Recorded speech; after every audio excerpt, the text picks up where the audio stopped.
The world whispers a comforting lie. Play it safe, stay in your lane, cling to the paycheck.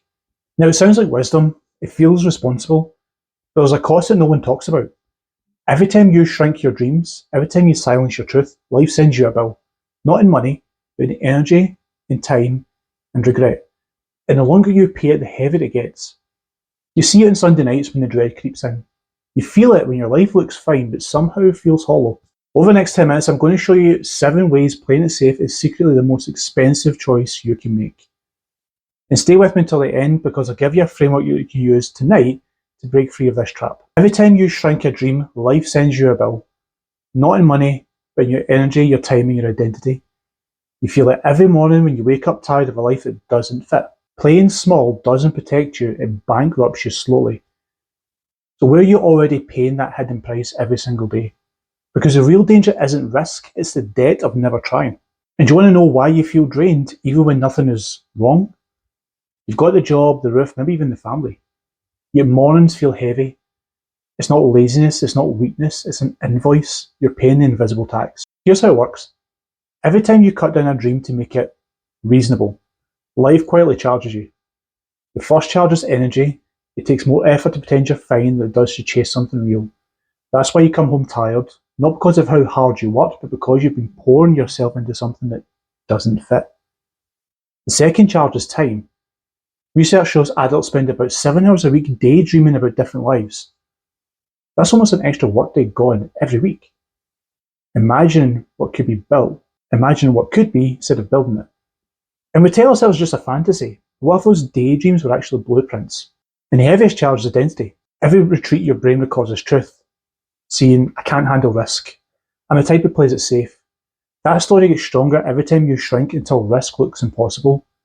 The exhaustion you feel isn't proof you're broken, it's proof that you're starving. Starving for alignment, starving for something real. Playing small doesn't protect you, it erodes you.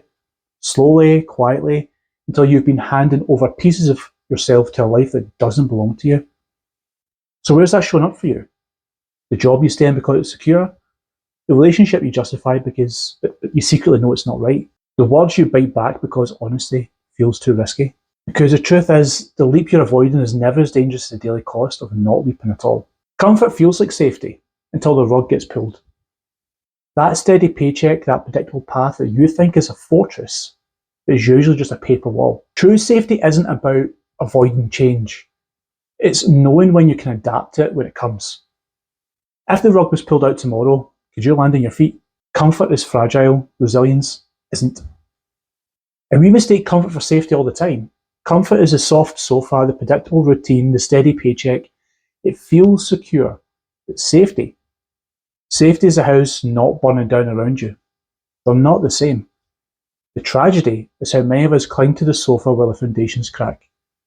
In 2008, people who thought their finance jobs were untouchable lost everything. Recently, entire industries have been gutted by mergers, automation, and AI. Comfort evaporates the moment the world shifts. But notice who survives. It's not the ones who stayed comfortable, it's the ones who built resilience. The ones who dared to try new things, who pivoted, who had skills that stretched.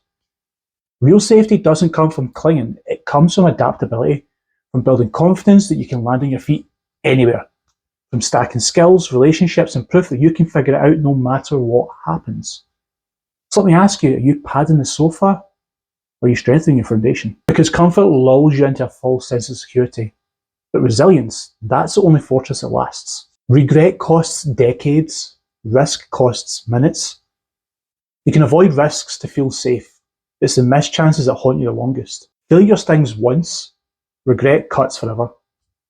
Which would sting more for you, trying and failing or never knowing at all? Because failure is temporary, regret is permanent. And here's the uncomfortable truth, regret is 5 times heavier than failure. Think about the risks that you never took, the conversation you swallowed, the move you never made, the project you left in a notebook.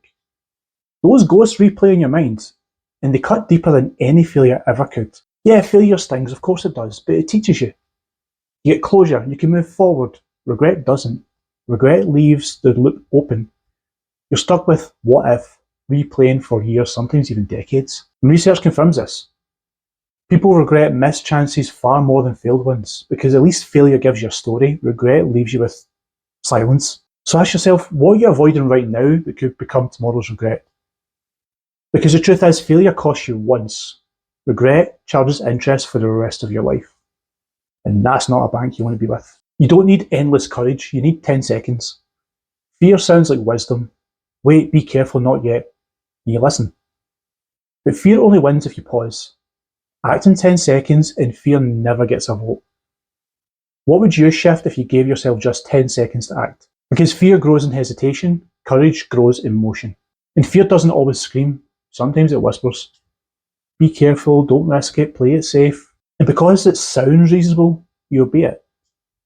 That's why the 10-second rule works. Not the 5-second rule where you drop the food you still want. When fear hits you, you've got a window before it hijacks your brain. Count down from 10 and act before it reaches 0. Send the text, hit record, speak the truth. It sounds small, but those microbursts of action change everything. Because the more you do it, the more your brain learns.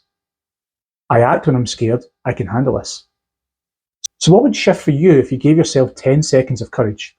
Because hesitation feeds fear, but action, even messy action, builds freedom. I just want to take a second to say that if even one of these has hit you, smash like and subscribe.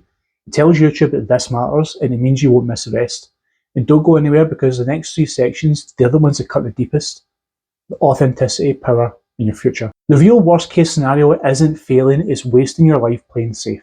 You picture the crash, the embarrassment, and the whispers. But most worst cases aren't fatal, they're survivable. What's truly scarier?